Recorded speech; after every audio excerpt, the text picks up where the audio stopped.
তো ইমেলটা যিনি পাঠিয়েছেন তার মতো করে পড়ার চেষ্টা করছি। আসসালামু আলাইকুম রাসেল ভাই, আমি চাই আপনি আমার ঘটনাটা পড়ে শোনান, এটাই তিনি লিখেছেন। তো আমি তার প্রত্যাশা অনুযায়ী ঘটনাটা যেহেতু সিলেক্টেড হয়েছে আমি পড়ে শোনাচ্ছি। তিনি লিখছেন, এই ঘটনাটি আমার মায়ের মুখ থেকে শোনা। আমার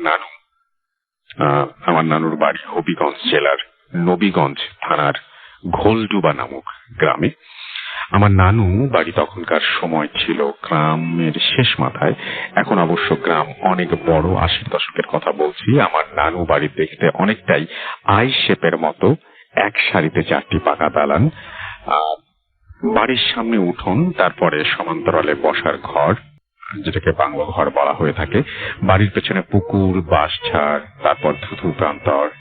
আল আমিন আমার মায়ের চাচাতো ভাইয়ের ছেলে, বয়স 3 বছর, বেশ ফর্সা, দেখতে সুন্দর ছিল আর খুব চঞ্চল ছিল। বলে রাখা ভালো, আমার নানু বাড়ির পেছন দিকটা বেশ ভয়ানক ছিল। গ্রামের শেষ মাথায় হওয়ার কারণে দিনের বেলায়ও নিস্তব্ধতা বিরাজ করত, আর তাই ওই দিকটায় অনেকেরই অনেক ভয়ের অভিজ্ঞতা আছে। সেটা না হয় আজ নাই বলি। ফিরে আসি আলামিনের ঘটনায়। ওই দিন দুপুর থেকেই আলামিনকে খুঁজে পাওয়া যাচ্ছিল না। খুঁজতে খুঁজতে বিকেলের দিকে তাকে পাওয়া যায় বাঁশঝাড়ের নিচে। ঘরে নিয়ে আসা হয় তাকে। সংজ্ঞা ফিরে পেলে সে বলে পুকুর পাড়ে খেলতে গিয়েছিল। তারপর আর কিছু তার মনে নেই। সমস্যা শুরু হয় সন্ধ্যায়। ধীরে ধীরে তার খিঁচুনি হতে থাকে, অদ্ভুত ভঙ্গিতে মোচ্চাতে থাকে বিছানার ওপর। দেখতে দেখতে বাড়ির সব মানুষ ভিড় করে তাদের ঘরে। সবাই হুজুরকে ডাকতে বলে, আর আমার আপন মামা ডাক্তার ডাকতে গেলেন। বলা বাহুল্য, তখনকার সময় ডাক্তার পাওয়া সহজ ছিল না। এর মধ্যেই আমার এক চাচাতো মামি, যিনি একটু আগে এই সব বিষয় জানতেন, তিনি আলামিনকে আল কুরআনের সূরা ইয়াসিন পড়ে ফু দিতে থাকেন। কিন্তু তার পড়া শেষ হওয়ার আগে আল আমিন বিছানা থেকে উঠে দৌড় দেয়। কয়েকজন তাকে থামানোর চেষ্টা করেও পারেন। এত ছোট একটা বাচ্চা এত জোরে দৌড়ানো অসম্ভব। আর শুরু হয় আবার সেই খোঁজ করা। লাইট হ্যারিকেন নিয়ে সবাই খুঁজতে যায়। ইতোমধ্যে হুজুরও এসে পড়েন। আলামিনকে পাওয়া যায় সেই বাঁশঝাড়ের নিচে। হুজুর দোয়া দুরুদ পড়েন আর পানি পড়া দিয়ে আলামিনের বাবাকে বাইরে ডাকেন। তিনি যা বলেন তা শুনে তার মাথায় আকাশ ভেঙে পড়ে। হুজুর বলেন, এটা সারানো আমার সাধ্যের বাইরে, আপনারা অন্য হুজুর দেখেন। তিনি আর কিছু না বলে চলে যান। এরপর মামা ডাক্তার নিয়ে আসলে তিনিও কোনো সদুত্তর দিতে পারেন না। তিনি তাকে সিলেট মেডিকেল নিয়ে যেতে বলেন। সারা বাড়ি স্তব্ধ, শুধু আলামিনের অদ্ভুত কণ্ঠের আর্তনাদ। 2-3 জন লোক মিলে বিছানায় ধরে রাখতে বেগ পেতে হচ্ছে একটা বাচ্চা ছেলেকে। মামিরা কোরআন পাঠ করতে থাকেন। ফজরের আজানের পর নিস্তেজ হয়ে পড়ে আলামিন। শেষ হয় বিভীষিকাময় একটি রাতের। দিনের বেলায় নিস্তেজ হয়ে রইল আলামিন। ওই দিনই গাড়ি রিজার্ভ করে সিলেট মেডিকেলে নিয়ে যাওয়া হয় তাকে। ডাক্তাররা পরীক্ষা করে কোনো রোগ খুঁজে পেলেন না। ওই দিন সন্ধ্যায় শুরু হয় সেই তাণ্ডব, যা দেখে হতবাক হয়ে যান ডাক্তার। না, এর সাথে তো কোনো রোগের মিল নেই। ঘুমের ওষুধ দিয়ে ঘুম পাড়ানোর চেষ্টাও কাজে আসছে না। এইভাবে 3 দিন চলার পর ডাক্তাররাই হাল ছেড়ে দিয়ে কোনো এক বড় হুজুরের কাছে নিতে বলেন। বিশ্বাস করতে বাধ্য হলেন এমনও কিছু আছে এই প্রকৃতিতে। তারপর তাকে নিয়ে যাওয়া হয় সিলেটের তখনকার এক বড় পীর সাহেবের কাছে। তিনি রাতে জিন হাজির করান এবং জানতে পারেন 7টা জিনের নজরে পড়েছে আলামিনের উপর। আর সেই 7টা জিন একে অন্যের ভাই, এবং 7টা জিনই কোনো না কোনো ভাবে পঙ্গু। কারো এক হাত নেই, কারো এক পা, কেউ অন্ধ, কেউ বধির। তাই তারা একসাথে থাকে, আর থাকে ওই পুকুর পাড়ের বাঁশঝাড়ে। তাদের পিছু ছাড়ানো খুব কঠিন কাজ হবে, কারণ তারা পঙ্গু হওয়ায় খুব রাগী এবং গোয়ার টাইপের ছিল। পীর সাহেব নিজেও অপারগতা স্বীকার করেন আর বলেন এর সমাধান করতে হবে ওই বাড়িতেই। তিনি এক তান্ত্রিকের সন্ধান দেন। সেই তান্ত্রিকের বাড়ি একদিনের পথ। আলামিন আর বাবা আর আমার আপন মামা যান তান্ত্রিককে আনতে। সব ঘটনা শুনে তান্ত্রিক প্রথমে আসতে চায় না। পরে অনেক কাকুতি মিনতি করে আর অনেক টাকার লোভ দেখিয়ে তাকে রাজি করানো হয়। তান্ত্রিক এসে উপস্থিত হয় বাড়িতে। তান্ত্রিক বাড়িতে এসে বলে 3 দিন ভর দুপুর আলামিনকে ঝাড়াতে হবে। যদি তা করা যায় তবে সে সুস্থ হবে, আর তা না হলে কি হবে সে নিজেও জানে না। তান্ত্রিক ছিল 3 জন, তান্ত্রিকের বউ আর তার এক শাগরেদ।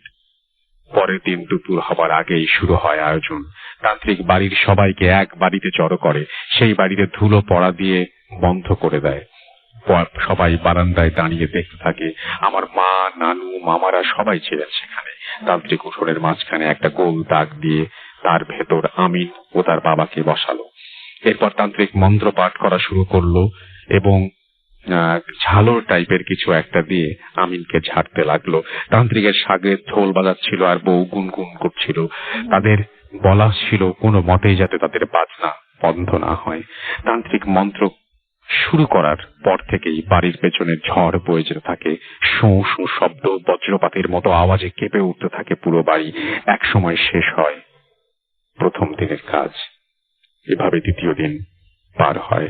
সমস্যা বেঁধে যায় দ্বিতীয় দিন রাতে।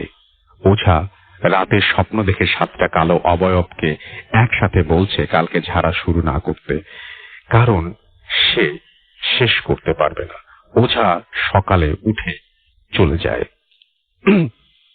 সে বলে তার টাকা চাই না, কিন্তু আলামিনের মায়ের কাকুতি মিনতিতে সে রাজি হয়, কারণ আলামিনের 2 দিনেই বেশ সুস্থ হয়ে ওঠে, হাঁটতে খেতে শুরু করে। তৃতীয় দিন সেই বাড়ি বন্ধ, উঠানে গোল সার্কেল, মাঝখানে আলামিন, বাবা আর তান্ত্রিক 3 জন। তান্ত্রিক বলে দেয় আজ যাই ঘটে যাক না কেন ঢোল আর গুনগুন যেন বন্ধ না হয়। তান্ত্রিক মন্ত্র পাঠ করা শুরু করলে সেই তীব্র বাতাস শুরু হয়। বজ্রপাতের শব্দে কেঁপে ওঠে পুরো বাড়ি। তান্ত্রিক 3 জন আর আলামিনের বাবা যা দেখে বাড়ির বারান্দায় থাকা লোকেরা দেখতে পায়নি। তারা দেখে পুরো বাঁশঝাড় দুভাগে ভাগ হয়ে মাটিতে লেগে গেল। কেউ যেন প্রচন্ড শক্তিতে দুদিকের বাঁশঝাড়কে মাটিতে লাগিয়ে ফেললো। দেখে ভয়ে স্তব্ধ হয়ে গেল ঢোল গুনগুন বাজানো হাত। ওঝা জোরে জোরে মন্ত্র পাঠ করতে লাগলো, কিছুতেই কিছু হলো না। সবাই দেখলো কোনো এক অদৃশ্য শক্তি আমিনকে মাটি থেকে তুলে নিল শূন্যতে, তারপর তাকে ভাঁজ করে আছাড় মারে মেরে ফেললো মাটিতে। চারিদিক চুপচাপ। পড়ে রইল আমিনের নিথর দেহ। না, প্রাণহীন নয়, বেঁচে রইল আমিন। আর 27টি বছর। আমিও দেখেছি তাকে, ছোট্ট একটা দেহ আর বড় একটা মাথা। কথা বলেনি আর আমিন, হাঁটেনি আর কোনোদিন। ঢাকায় বড় বড় ডাক্তাররা দিতে পারেননি কোনো উত্তর, কোনো হুজুর দিতে পারেননি কোনো সমাধান।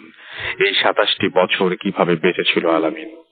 প্রতি রাতে রাতের উঠোনে দেখা যেত লম্বা এক কালো মূর্তি, কখনো উঠোনে, কখনো বারান্দায় অন্ধকার কোণে, কখনো ঘরের ভেতরে। আস্তে আস্তে তাদের ঘরে লোকদের যাওয়া আসা বন্ধ হয়ে যায়। ভয়ে রাতে কেউ বাইরে বের হতো না। কে যাবে তাদের ঘরে? গেলেই রাতে খারাপ স্বপ্ন, অকারণে জ্বর বা পেট খারাপ। যেন অভিশপ্ত হয়ে গেছে সেই ঘরটি। আলামিন মারা যায় 2004-এর দিকে। এরপর ওই কালো অবয়ব আর দেখা যায়নি। এখন ওদের ঘরে সবসময় সবকিছু স্বাভাবিক, কিন্তু ওই সব বিভীষিকাময় দিন আজও তাড়া করে তাদের। আলামিনের ঘটনা এখানেই শেষ। আরেকটি ছোট ঘটনা বলবো, যা আমার মামার ঘটনা, সেটিও আলামিনের সাথেই যুক্ত। একবার আলামিনের বাবা খবর পেলেন কমলগঞ্জ নামক এক জায়গায় এক বুড়ো হুজুর আছে, যিনি জীবনে অনেক অতি প্রাকৃত ঘটনার সমাধান করেছেন। তখনকার দিনে ওই রাস্তা অনেক খারাপ ছিল। আমার আপন মামা আর আলামিনের বাবা বাইকে করে রওনা হন। গিয়ে দেখেন লোকটি বিছানায় শুয়ে, বসার সামর্থ্য তার নেই। তিনি সব শুনে বললেন আমি তো যেতে পারবো না। তিনি একটা তাবিজ দিলেন, বললেন এটি ভিজিয়ে পানি খাওয়াতে আর গোসল করাতে হবে 7 দিন। তারপর তাবিজটি নদীতে ফেলে দিতে হবে। আর বললেন বাঁশঝাড়টি কেটে ফেলতে হবে। আর বললেন সাবধানে বাড়িতে ফিরতে। আমার মামা বাইক চালাবে শুনে তিনি একটা তাবিজ দিয়ে বললেন এটা জিহ্বার নিষেধ নিয়ে বাড়ি যেতে। আলামিনকে তাবিজ ভিজিয়ে পানি খাইয়ে সেই তাবিজ মুখ থেকে ফেলতে হবে। তারা বাড়ির খুব কাছাকাছি এসে অ্যাক্সিডেন্ট করেন। মামা পরে বলেছেন যে হঠাৎই বাইকে ঝাঁকুনি লাগে, যেন কোনো এক স্পিড ব্রেকারের ওপরে উঠে গেছেন তিনি। ঝাঁকিতে মুখ থেকে তাবিজ পড়ে যায়। পরে হুজুরের দেয়া তাবিজটি খুঁজে পাওয়া যায়নি। মামা আজও উত্তর খুঁজে পাননি তার প্রতিদিন যাওয়া আসার রাস্তায় স্পিড ব্রেকার কোথা থেকে আসবে, আসলে ওটা ছিলই বাকি। এই ছিল ঘটনা। পড়ে শোনালে খুশি হব। ঘটনাটি যদি সিলেক্ট হয় অবশ্যই জানাবেন।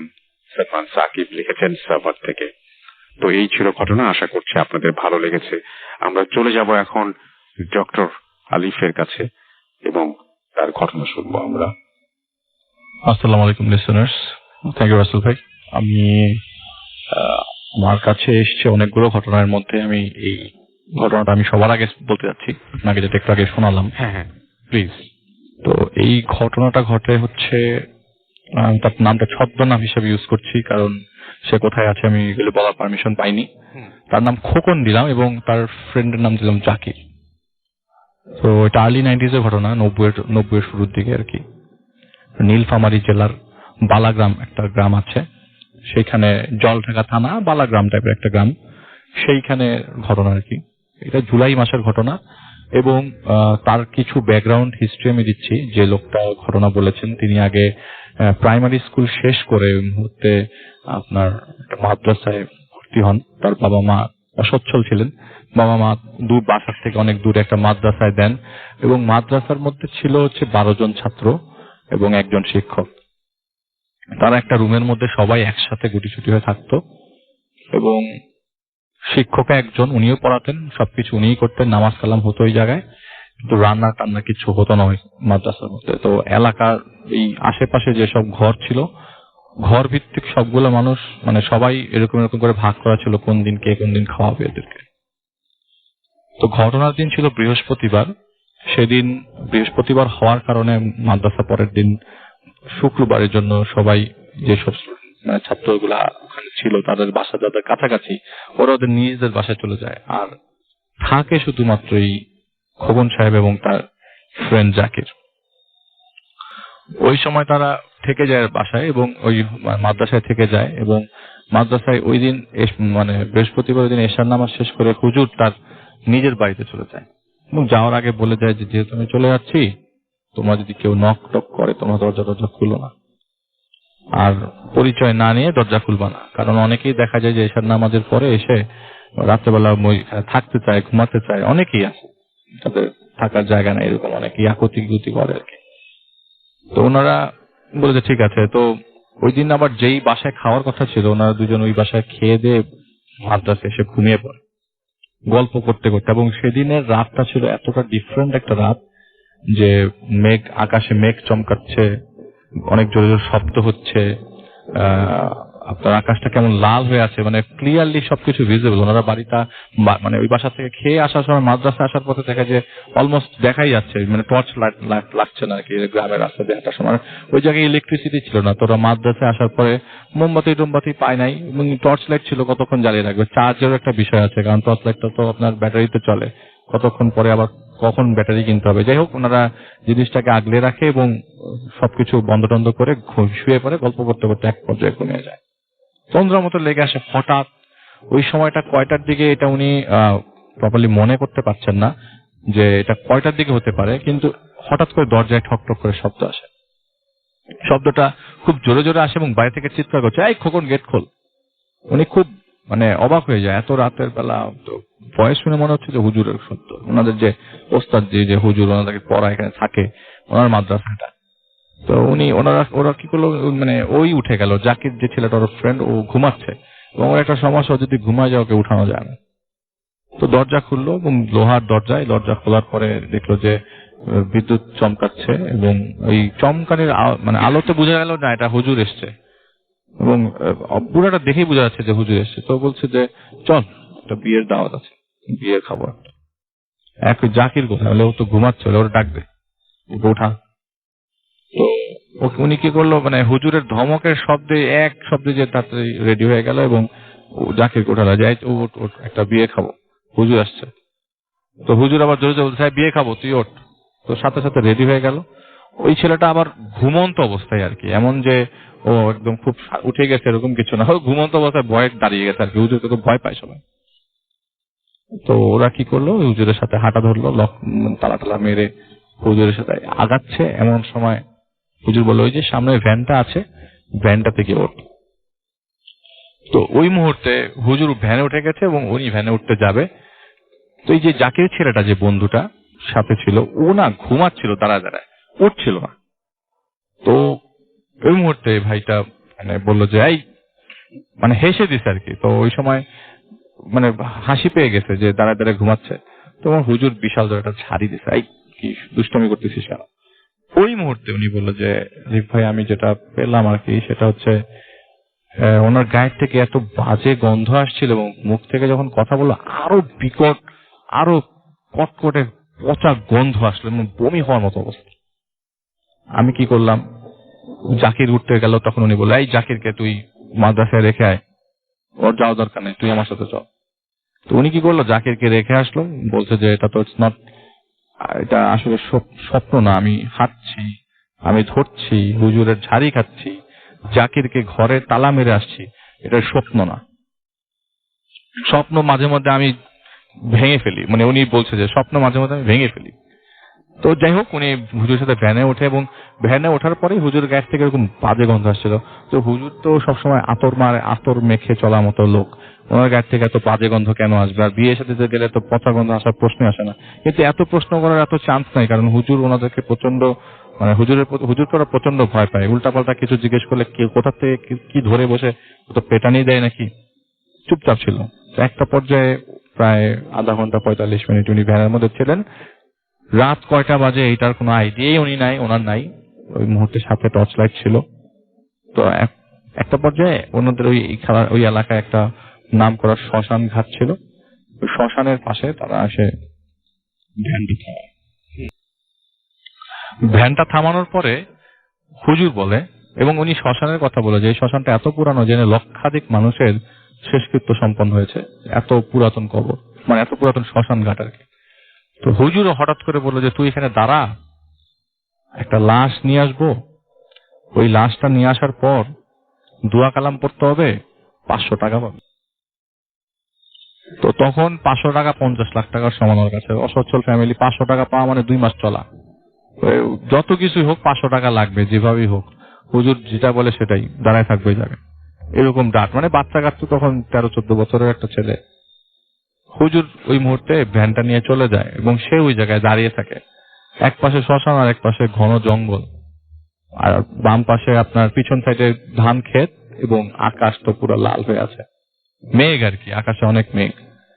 এমন সময় হুজুর আসে, অনেকক্ষণ দাঁড়িয়ে থাকে এবং একটা বাচ্চা মানুষ এরকম কখনো বলে যে আমি কখনো গ্রামে এতক্ষণ এক জায়গায় এতক্ষণ দাঁড়িয়েছিলাম না। হুজুর আসে, একটা লাশ নিয়ে আসে ভ্যানে করে।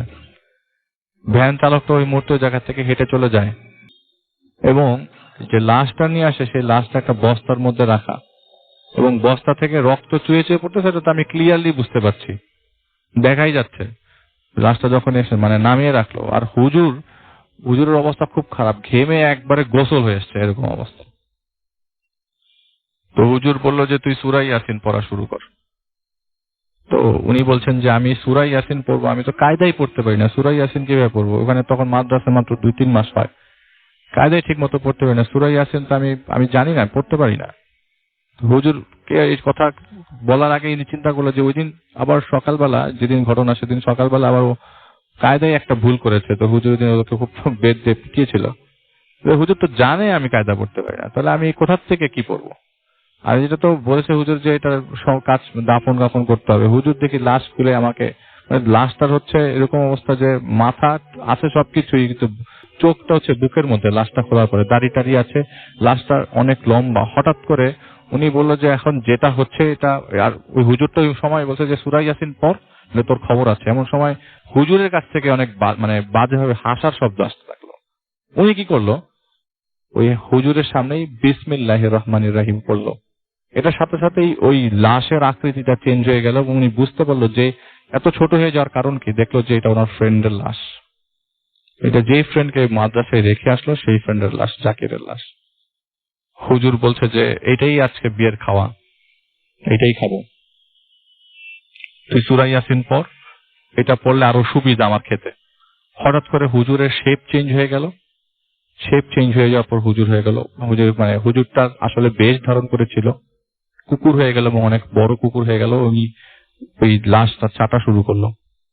এমন সময় ঘেউ ঘেউ করতে করতে পেছন থেকে আরো কতগুলা কুকুর আসলো এবং উনি ছিটকে চলে গেল 100 ফিট দূরে এবং উনি বিসমিল্লাহির রহমানির রাহিমই পড়ছে, আর কিছু পড়ছে না। তো হঠাৎ করে একটা কুকুর এসে অনেকগুলো ওই যে কয়টা কুকুর আসলো ওরা কি করলো, ওই লাশটার চারিপাশে থাকলো, ওই লাশটাকে শুকছে বা চাচ্ছে এরকম কিছু একটা, দূর থেকে প্রপারলি দেখা যাচ্ছে না। হঠাৎ করে দৌড়ে একটা কুকুর এসে ওনার পায়ে কামড় দিল। পায়ে কামড় দেওয়ার পর উনি ওই বিসমিল্লাহির রহমানি পড়তে পড়তে পড়তে পড়তে একটু সামনে দৌড়াতে দৌড়াতে একটা মন্দির পেল, মন্দির ভিতরে ঢুকে গেল।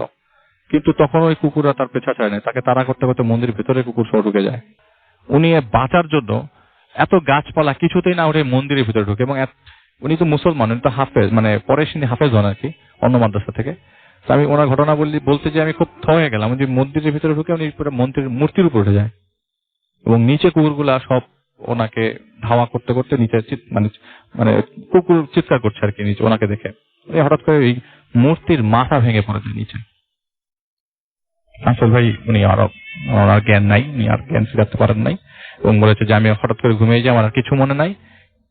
ঘুম ভাঙার পরে দেখি যে আমি আমার হাত পা ঠিক মতো নাড়াতে পারছি না, আমার চারিপাশে সারা শরীরে ক্ষত বিক্ষত। আমার মা আমাকে কান্না করছে, মাকে জিজ্ঞেস করলাম তোমরা আমাকে কিভাবে পেলে, তোমরা কোথা থেকে আসলা, কালকে রাতে আমি যা ফেস করছি তো আমি তোমাকে বলতে পারবো না, জাকিরের কি অবস্থা। তোর মা কান্না করতে করতে বলে যে জাকির তো মারা গেছে বাবা। বলে তোমরা কিভাবে খবর পেলা? বলে যে আমাকে তো খবর দিয়ে নিয়ে আসছে, আসলে গতকালকে তোমাদেরকে। তাহলে কাহিনী কি? বলে যে জাকিরকে মৃত অবস্থায় মাদ্রাসার পাশে পাওয়া গেছে এবং তোমাকে পাওয়া গেছে একটা শ্মশান ঘাটের কাছে। বলে কিভাবে? বলে যে ওখানে রাতের বেলা একজন একদল লোক এসে ডেড বডি পোড়াতে এসেছিল, তখন দেখে তুমি পড়ে আছো। ওই জায়গায় ওখান থেকে তোমাকে নিয়ে এসে এবং মাইকিং করে অ্যানাউন্স করে হুজুর যখন খুঁজতে আসে তোমাদেরকে তখন তাকে পাওয়া যায়। তো প্রথমে ভাবা হচ্ছিল যে হুজুর হয়তো বা ওকে জাকিরকে মেরে ওই জায়গায় রেখে ওকে মারধর করে শ্মশানের কাছে ফেলে রাখে। পরবর্তী সময় জিনিসটা ভুল ভাঙে যে না, আসলে হুজুর এরকম কিছুই করে নাই, এটা সামহাও কোনো জিন দ্বারা ঘটিত ঘটনা। এবং আপনি জানেন যে জিন তো শেপ শিফট করতে পারে, তো এই জিনই এটা করেছে এবং ওইখানে আশেপাশে মোটামুটি সবাইকে টার্গেট করেছে, সব স্টুডেন্টদেরকে। পরবর্তী সময় কারো কোনো ক্ষতি হয় নাই, কিন্তু লাস্ট মোমেন্টে রাসেল ভাই যে হুজুরটা ছিল ওই মাদ্রাসা চালাতো, আসলে টার্গেটটা উনি ছিলেন, ওই হুজুরটা মারা যান, এটা রোড অ্যাক্সিডেন্ট।